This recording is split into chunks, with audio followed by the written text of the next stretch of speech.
Barishal cadet কলেজের একাদশ মানের ক্যাডেট বিন্দু, শুভ সকাল। আশা করি তোমরা সকলে ভালো আছো, সুস্থ আছো। প্রথমেই করোনা ভাইরাস তথা কোভিড-19 সম্পর্কে সচেতনতার কথা বলি। স্লাইডে এই নির্দেশনাগুলো তোমরা মেনে চলবে। তোমরা নিজে মেনে তো চলবেই, পরিবারের অন্য সদস্যদেরকেও মেনে চলতে উৎসাহিত করবে, কারণ এখন সচেতনতাই করোনা ভাইরাস প্রতিরোধের একমাত্র এবং প্রধান উপায়। কোভিড-19 তথা করোনা ভাইরাসের এই ক্রান্তি লগ্নে শিক্ষা কার্যক্রম স্বাভাবিক রাখার জন্য এই অনলাইন ক্লাসের আয়োজন যেহেতু তোমরা অত্যন্ত মনোযোগের সাথে ক্লাসগুলোতে অংশগ্রহণ করবে এবং তোমাদের জন্য নির্ধারিত হোম টাস্ক, অ্যাসাইনমেন্ট যথাযথভাবে সম্পন্ন করবে। আজকে ক্লাসে আমি তোমাদেরকে স্বাগত জানাচ্ছি। আজকে আমি তোমাদের একাদশ দ্বাদশ শ্রেণীর বাংলা প্রথম পত্রের বিভীষণের প্রতি মেঘনাদ কবিতার শেষ অংশটুকু আলোচনা করব। ইতোপূর্বে আলোচ্য কবিতাটির উপরে দুটি ক্লাস শেষ হয়েছে এবং প্রথম ক্লাসেই তোমাদের শিক্ষণফল সম্পর্কে বলা হয়েছে। তারপরও তোমাদেরকে আবারও স্মরণ করিয়ে দিচ্ছি, তোমরা এই শিক্ষণফলটি আবারও দেখে নাও। বিভীষণের প্রতি মেঘনাদ কবিতার যেহেতু দুটো ক্লাস ইতোমধ্যে শেষ হয়েছে, তো উক্ত দুটি ক্লাসে তোমরা যে বিষয়গুলো জেনেছো, প্রথমত আলোচ্য কবিতার শিক্ষণফল, কবি মধুসূদনের জীবনী ও কবি মানুষ সম্পর্কে বিভীষণের প্রতি মেঘনাদ কবিতার প্রেক্ষাপট ও আলোচনা করা হয়েছে এবং বিভীষণের প্রতি মেঘনাদ কবিতার প্রথম ক্লাসে 12টি চরণ এবং দ্বিতীয় ক্লাসে 30টি চরণ পাঠ পর্যালোচনা করা হয়েছে। প্রিয় ক্যাডেট, তোমাদের নিশ্চয়ই মনে আছে গত ক্লাসে আমরা কোন পর্যন্ত ছিলাম, অর্থাৎ কোথায় গিয়ে আমরা শেষ করেছি। নিকুম্ভিলা যজ্ঞাগারে লক্ষণের যে প্রবেশ, সেটাকে মেঘনাদ কিছুতেই সহ্য করতে পারছে না। তাই মেঘনাদ তার পিতৃব্য বিভীষণকে উদ্দেশ্য করে বলেছে, লক্ষণের এই কাপুরুষের মতো আচরণের কথা, বিশেষ করে নিকুম্ভিলা যজ্ঞাগারে চোরের মতো প্রবেশ করে মহারথী প্রথা ভঙ্গ করে নিরস্ত্র মেঘনাদকে যুদ্ধে আহ্বানের কথা এবং এই অপরাধের জন্য সে লক্ষণকে শাস্তি দেওয়ারও কথা বলে। সে বলে, আজ্ঞা করো দাসে, শাস্তি নরাধমে। এ পর্যন্ত আমরা গত ক্লাসে শেষ করেছিলাম।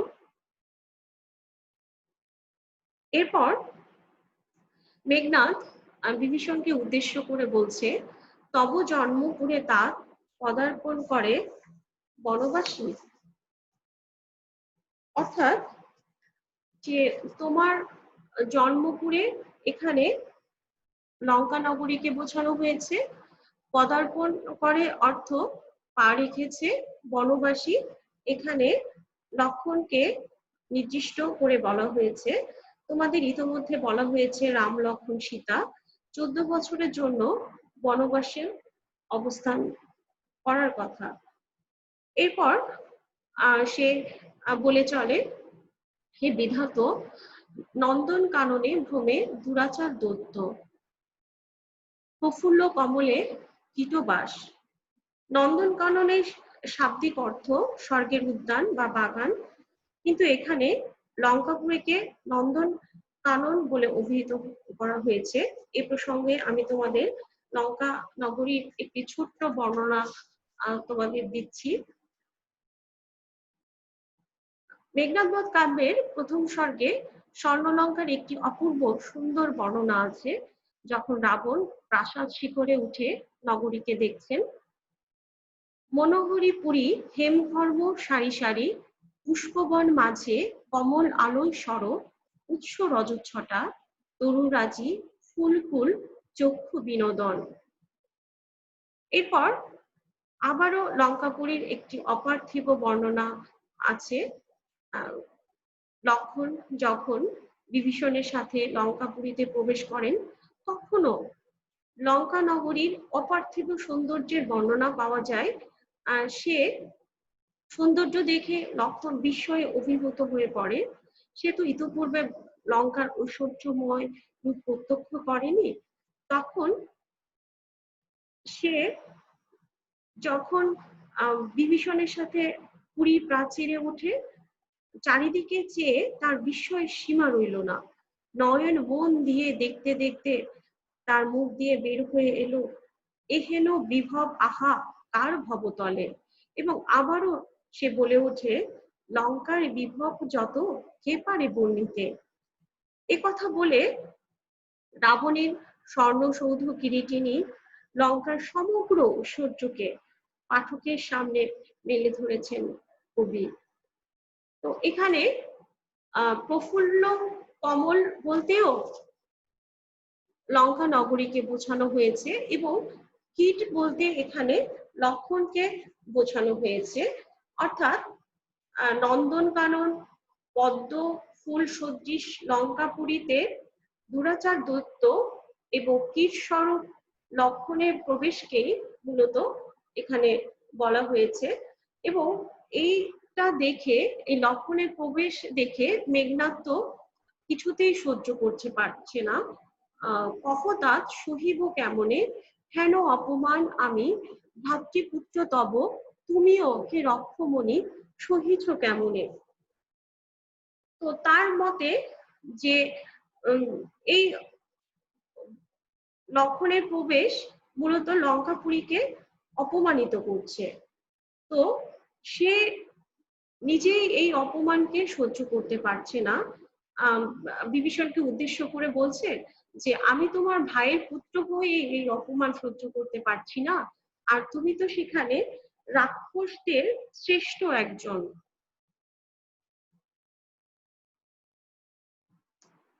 মেঘনাদের এই তিরস্কারে বিভীষণ লজ্জায় মলিন হয়ে নতমুখে বলল, মহামন্ত্র বলে যথা নম্র শিরম ফণি, মলিন বদনের লাজে উত্তরীলা রথি, রাবণ অনুজ লক্ষ্মী রাবণ আত্মজে।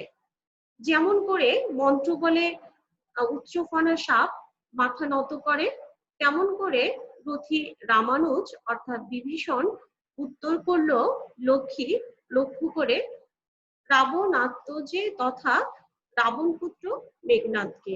সে বলল, নহি দোষী আমি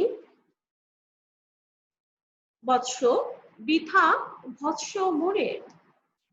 সে বলছে, আমি তো কোনো দোষ করিনি, আমি তো দোষী না, তুমি বৃথাই আমাকে ভৎসনা বা তিরস্কার করছো। নিজ কর্মদোষে হায় বজাইলে এই কনক লঙ্কা রাজা, বুঝিলা আপনি। অর্থাৎ এখানে নিজ তথা কনক লঙ্কার রাজা রাবণ, তারই কর্মদোষকে বিভীষণ এখানে ইঙ্গিত করে বলছে যে সে যে সীতা অপহরণের মতো একটি অন্যায় কাজ, একটা অত্যন্ত গর্হিত কাজ করেছে, তার জন্যই সে নিজে বিপদগ্রস্ত হয়েছে এবং এই লঙ্কা নগরীও বিপদগ্রস্ত হয়েছে। তো এ প্রসঙ্গে তোমাদের বিভীষণ যে রাবণকে দোষী সাব্যস্ত করছে, তো সে প্রসঙ্গে তোমাদেরকে বলে রাখি যে রাবণ আসলে সীতাহরণ কেন করেছিল সে বিষয়টা তোমাদের প্রথম ক্লাসেই আসলে বলা হয়েছে। যে তার ছোট বোন শূর্পণখার অপমানের প্রতিশোধ নিতেই তথা বোনের অপমানের যন্ত্রণাকে লাঘব করতেই এই অন্যায় কাজটি সে করেছিল।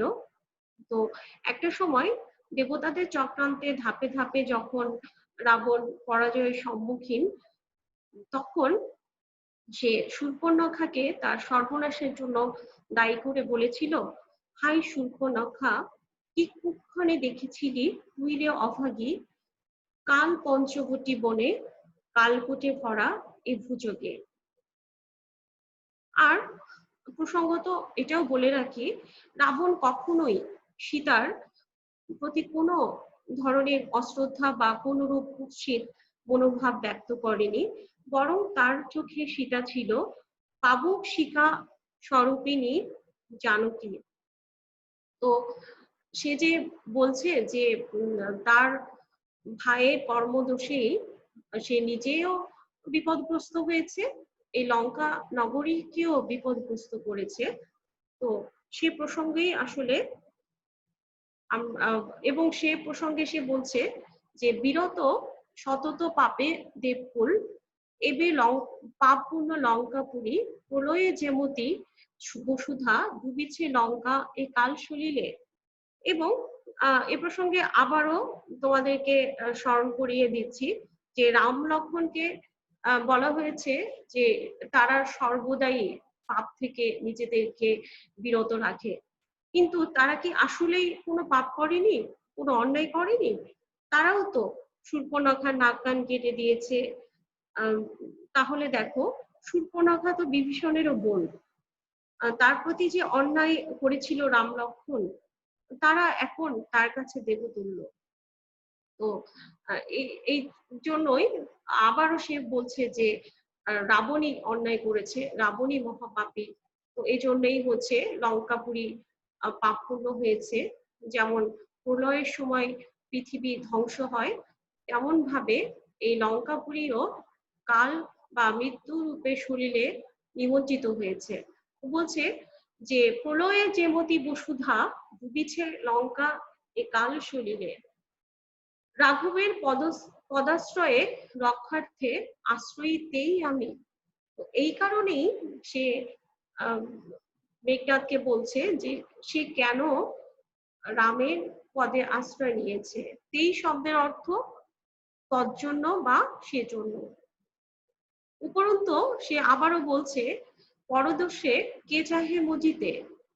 তো পরদোষে অর্থাৎ রাবণের সেই দোষটাকেই সে বড় করে দেখেছে এবং বলছে তার দোষে আমি কেন নিজেকে বিপদগ্রস্ত করব।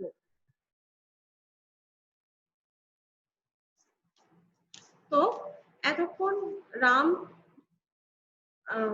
রামের পদে সে আশ্রয় নেওয়ার কারণ হিসাবে সে ব্যাখ্যা করলো যে আসলে রাবণের কারণেই সে মূলত রাঘবের আশ্রয় নিয়েছে, পায়ে আশ্রয় নিয়েছে।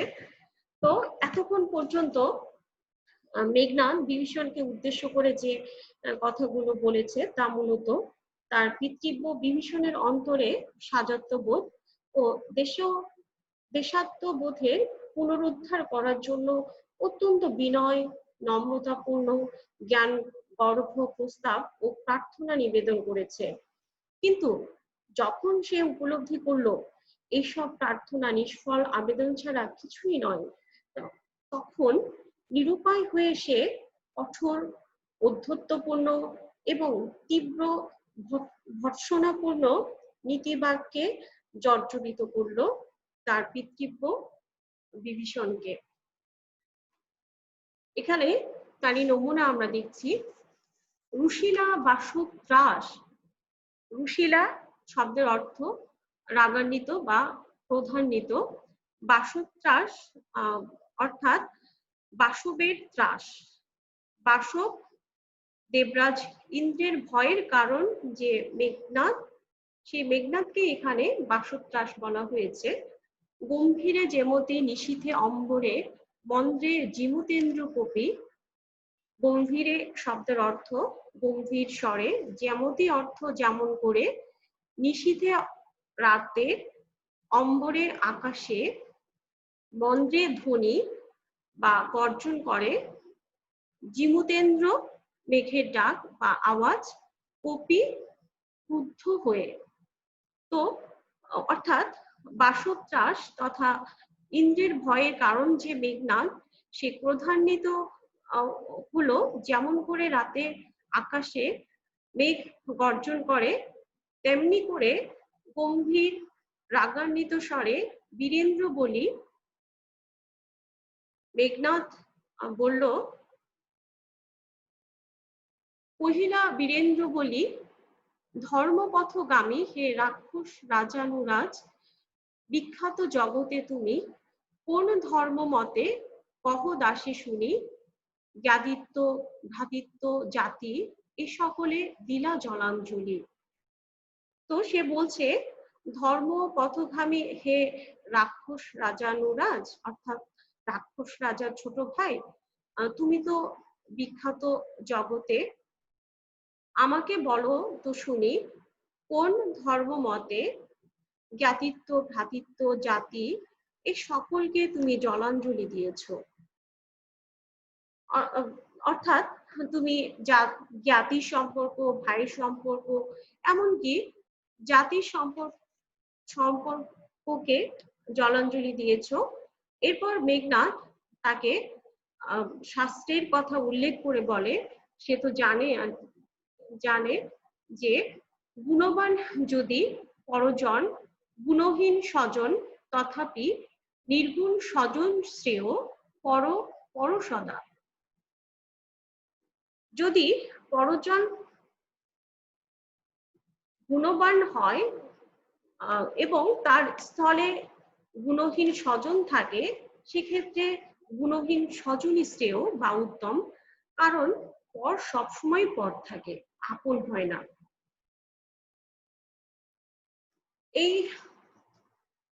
এই শ্লোকটি মূলত শ্রীমদ্ ভগবদ গীতার কর্মযোগ অধ্যায়ে 35 সংখ্যক শ্লোক।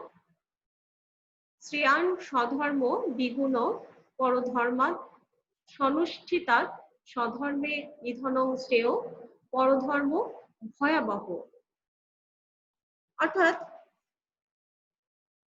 মেঘনাদ বিভীষণকে শাস্ত্রের কথা বলছে যে তুমি যে তোমার স্বজন অর্থাৎ আপনজনকে ত্যাগ করে যে পরজনের আশ্রয় নিয়েছো, এই শিক্ষাটা তুমি কোথা থেকে পেয়েছো? তো বলছে যে এই শিক্ষা হে রক্ষবর কোথায় শিখিলে? তুমি এই শিক্ষাটা কোথায় শিখেছো? কিন্তু বৃথাগঞ্জি তোমা, এবং মেঘনাদ অত্যন্ত আক্ষেপের স্বরে বলে ওঠে যে তোমাকে আমি বৃথাই তিরস্কার করছি বা ভর্ৎসনা করছি বা বঞ্জনা করছি। হেন সহবাসে হে পিতৃব্য বর্বরতা কেন না শিখিবে? তো বলছে যে তুমি কেন বর্বরতা বা বর্বর আচরণ কেন শিখবে না? কারণ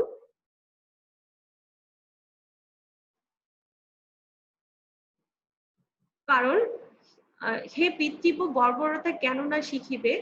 গতি যার নিজ সহ নিজ সে দুর্মতি। কারণ নিজ তথা নিকৃষ্ট ইতর লোকের সঙ্গে যার চলাফেরা, সে তো দুর্মতি অর্থাৎ মন্দবুদ্ধি সম্পন্ন হবেই। এখানে গতি শব্দের অর্থ ঘোরাফেরা বা চলাফেরা। বিভীষণের প্রতি এই মেঘনাদের তীব্র ভর্ৎসনামূলক এই বাক্যের মধ্য দিয়েই শেষ হয়ে গেল বিভীষণের প্রতি মেঘনাদ কবিতার পাঠ পর্যালোচনা। পুরো কবিতা পাঠ পর্যালোচনা শেষে মেঘনাদ ও বিভীষণের কথোপকথনের মধ্য দিয়ে যে বিষয়গুলো উঠে এসেছে তা নিম্নরূপ।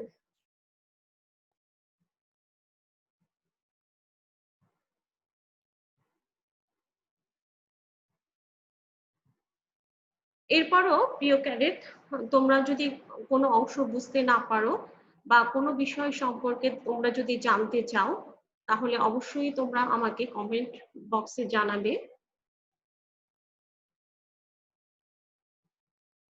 আজকে আলোচ্য অংশটুকু থেকে তোমাদেরকে বরাবরের মতো আবারও 10টি সংক্ষিপ্ত প্রশ্ন দিয়ে দিয়েছি, তোমরা উত্তর করে রাখবে।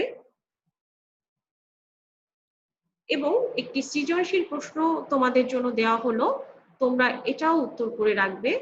আর এই প্রশ্নটি উত্তর করতে যদি তোমরা কোনো সমস্যার সম্মুখীন হও, তাহলেও আমাকে কমেন্ট বক্সে জানিয়ে দিবে, আমি তার উত্তর দিয়ে দিব। আগামী ক্লাসে তোমাদের রবীন্দ্রনাথ ঠাকুরের ঐকতান কবিতাটির পাঠ পর্যালোচনা করা হবে। পরিশেষে আবারও বলি, বিনা প্রয়োজনে বাড়ির বাইরে বের হবে না, বাড়িতেই থাকবে, সচেতন থাকবে, স্বাস্থ্যবিধি মেনে চলবে। আজ এ পর্যন্তই। ধন্যবাদ।